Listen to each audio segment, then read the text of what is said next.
Hola aprendices, hoy vamos a conocer cómo calcular el número de cifras significativas que tenemos en un dato obtenido de un experimento. Por ejemplo, 3,054 gramos. ¿Cuántas cifras significativas tenemos en esta cantidad?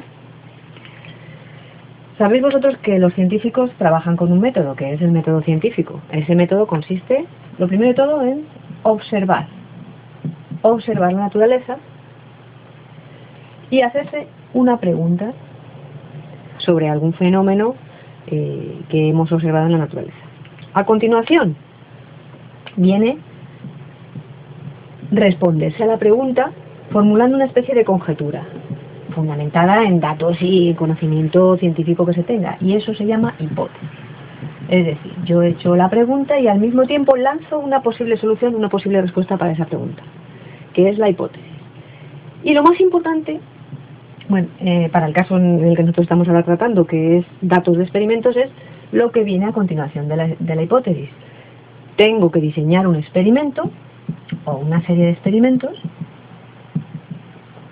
en donde yo voy a analizar esa variable X sobre la que me he hecho la pregunta, y después de realizar una serie de experimentos, esto me va a confirmar la hipótesis, si está correcta mi hipótesis, o si no es correcta, y entonces tengo que desecharla y desarrollar otra hipótesis y otros nuevos experimentos para desecharla o demostrarla. No solo tengo que hacer un experimento, el experimento se debe repetir todas las veces, y todas las veces me tiene que dar lo mismo, y no solo tengo que realizarlo yo, tienen que realizarlo otros equipos científicos que me confirmen la hipótesis. Cuando después de esos experimentos la hipótesis parece ser que es correcta,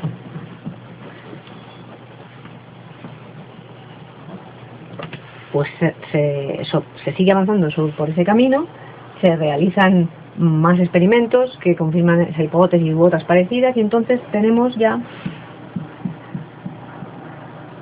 una ley. Desarrollamos una ley que cumplen ese tipo de fenómenos en la naturaleza. Y cuando un conjunto de leyes relacionadas con ese fenómeno forman una especie de cuerpo, ya podemos fijar una teoría, que es lo más amplio con respecto a un fenómeno o a una explicación de algunos fenómenos en la naturaleza. Pues esta es un poco la forma que tienen los científicos de trabajar. Entonces, como veis, es muy importante el diseño de experimentos y la experimentación. En la experimentación, lo fundamental es medir variables X, que son magnitudes de la naturaleza que se pueden medir, que son la longitud, la masa, la velocidad, la temperatura, todas las que se os ocurran. En las corrientes eléctricas, la intensidad, los amperios, todo eso son magnitudes que se pueden medir en los experimentos. Pero ¿qué ocurre? Si yo tengo, por ejemplo, este vaso y yo quiero medir su diámetro, tengo que hacerlo con un instrumento de medida. El diámetro, este instrumento de medida este diámetro solo tiene un valor, que es el valor real. Pero eso no se puede conocer en realidad. Lo único que yo puedo conocer es la medida que haga. Y la medida que haga va a depender del instrumento que yo utilice y de su sensibilidad. Este instrumento, la medida más pequeña que puede hacer es 1 milímetro. Por lo tanto, yo aproximadamente hago una medición y aquí me dice 7 centímetros. 7 centímetros son 0,07 metros. Acordaos que las medidas de los experimentos se deben poner en unidades del sistema internacional. Entonces, 0,07 metros. Pero luego hago otra medida y resulta que me da 0,069 metros. O sea, 6 centímetros, 9. Y hago otra y aún me da otra cantidad distinta. ¿Qué quiere decir? Que yo al medir estoy cometiendo errores. que pueden deberse a mi falta de pericia al medir, que pueden deberse a que el instrumento no está bien calibrado. Hombre, este instrumento no hay que calibrarlo mucho, pero por ejemplo, una balanza para pesar hay que calibrarla, o algunos instrumentos ópticos hay que calibrarlos. Los instrumentos en el laboratorio pues tienen que estar calibrados. Todo esto nos produce errores, es decir, no sabemos el valor real. Nosotros lo que sabemos son la medición que hacemos. Y la diferencia entre la medición que hacemos y el valor real, ese valor real teórico que tendría lo que estamos midiendo, eso es un error. Y aquí es donde entra el tema de la incertidumbre. ¿Cuánto vale ese error? Tenemos que conocerlo y tenemos que también dar ese valor real y esa medición que se aproxima al valor real con una probabilidad. Yo tengo que decir al medir, vale, yo he medido y no conozco el valor real, pero mis mediciones me dicen que esto va a medir 5,3 metros más menos, y aquí es donde viene la precisión de mi instrumento, 0,01 metro, es decir, esto es 1 milímetro. Recordamos, décimas, centésimas, milésimas. Una milésima de metro es 1 milímetro. Bueno, es decir, nosotros vamos a dar un intervalo para la medida. ¿Qué quiere decir? Que lo que estemos midiendo va a estar entre 5,3 menos 0,001 metro y en este intervalo 5,3 más 0,001 metro. Aquí en este intervalo nosotros pensamos que estará el valor real, podemos decir con una probabilidad del 95%. Todo eso se hace mediante técnicas. ¿De acuerdo? Entonces, y ahora es donde viene el tema que nosotros queremos saber. Las cifras significativas. De todas las cifras que tengamos, ¿cuáles son significativas y cuáles no? Por ejemplo, en el caso que yo estaba diciendo, si yo he medido y me da que 3,41592 me da este número, lo que yo he medido, más menos 0,002. Pues, si mi instrumento me va a permitir esa variación en la medida, 1, 2, 3, 4, hasta las milésimas voy a llegar. Estas tres cifras no son significativas, porque yo no las puedo medir con mi instrumento. Mi instrumento no tiene capacidad para medirlo. Ese sería el primer caso. Pero los otros casos son más sencillos y se basan en una serie de reglas. Por ejemplo, empezamos. La primera regla dice que todos los ceros entre dígitos significativos son significativos. Por ejemplo, si yo tengo en una medición 7084, aquí tendría 4 cifras significativas. 4.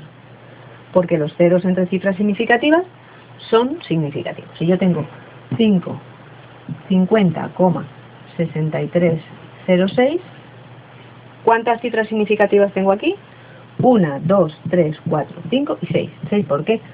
Porque los números que no son cero son significativos. Y los ceros a veces son significativos y no. Siempre que están entre cifras significativas son significativos. Y estos dos ceros que tenemos aquí están englobados entre cifras significativas. Por lo tanto, son significativos.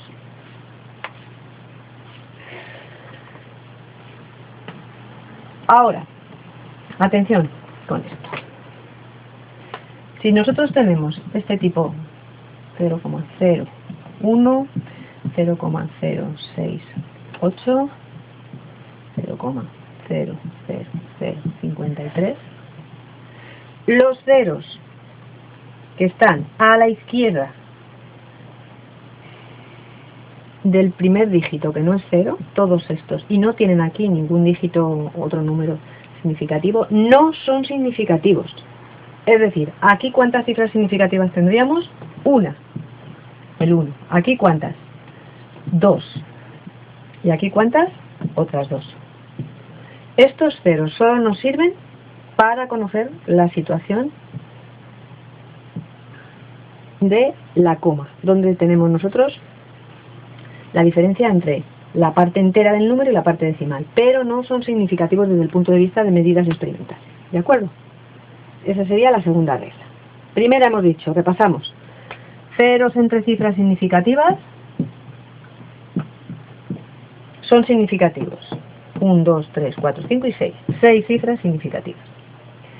Ceros a la izquierda de la primera cifra significativa no son significativos, solo localizan dónde está la coma, pero no nos sirven como cifras significativas. Por lo tanto, solo hay una cifra significativa, aquí hay 2 y aquí hay otras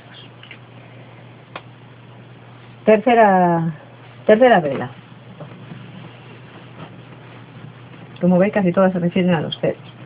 Los ceros situados a la derecha del punto decimal, por ejemplo, 63,5500. Estos dos ceros que están a la derecha de las cifras significativas, de los números, y además están en la parte decimal del número, sí son significativos. Por lo tanto, aquí tendríamos 5 cifras significativas. Otra, 103,08000. ¿Cuántas cifras significativas hay aquí? En la regla que estamos tratando, estos 3 ceros que están a la derecha de las cifras significativas y están en la parte decimal del número, son significativos. Por lo tanto, estos 3 son significativos. El 8 también lo es, el 3 y el 1. Y estos dos, según la regla que hemos dicho anteriormente, como están entre cifras significativas, también son significativos. Por lo tanto, aquí tendríamos 5 y 3, 8 cifras significativas.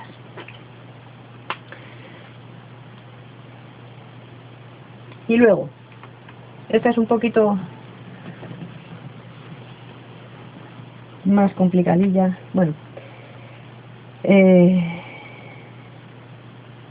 supongamos un número que no tiene punto decimal, coma decimal y que termina en 2 ceros. Pues estos 2 ceros no son significativos. Por lo tanto, aquí solo hay, en el 3600, solo hay 2 cifras significativas. En este número, que es 10.100, ¿cuántas cifras significativas hay? Los ceros entre cifras significativas son significativos, pero estos 2 ceros, esto es la parte entera del número, la coma no aparece, por lo tanto estos 2 no son significativos. Tenemos 3 cifras significativas. Sin embargo, si tenemos el punto decimal, bueno, vamos a poner la coma nosotros en castellano, en este caso sí son significativas. Tendríamos 4 cifras significativas. En el caso de antes, bueno, no sé si es este, 600. Aquí solamente tendríamos 1, 2, 3 y 4, porque estas 2 no son significativas en este número 101.600. Pero si aparece, para señalar en el experimento, la coma, indicándonos que ahí comenzaría la parte decimal, sí que tenemos 6 cifras significativas. ¿De acuerdo? Y si el número está escrito en notación científica, finalmente, por ejemplo, 3,2 por 10 a la menos 5, 3,20 por 10 a la menos 5. En este caso, aquí tenemos 3 cifras significativas, aquí tenemos 2 cifras significativas, 3 cifras significativas, 10,023 por 10 a la 8. Recordad que siempre, para escribir notación científica, este número que tenemos aquí, antes de las potencias de 10, tiene que ser un número comprendido entre 1 y 10. Bueno, aquí tenemos 1, 2, 3, 4 y 5 cifras significativas. Son todas las que tenemos ahí. 5 cifras significativas. Y si tenemos, por ejemplo, 2,0, lo mismo. ¿Vale? Estos son más ejemplos. Pues aquí tenemos 2 cifras significativas. Más o menos con esto yo creo que os he dado una idea para que podáis trabajar con este tipo de cuestiones.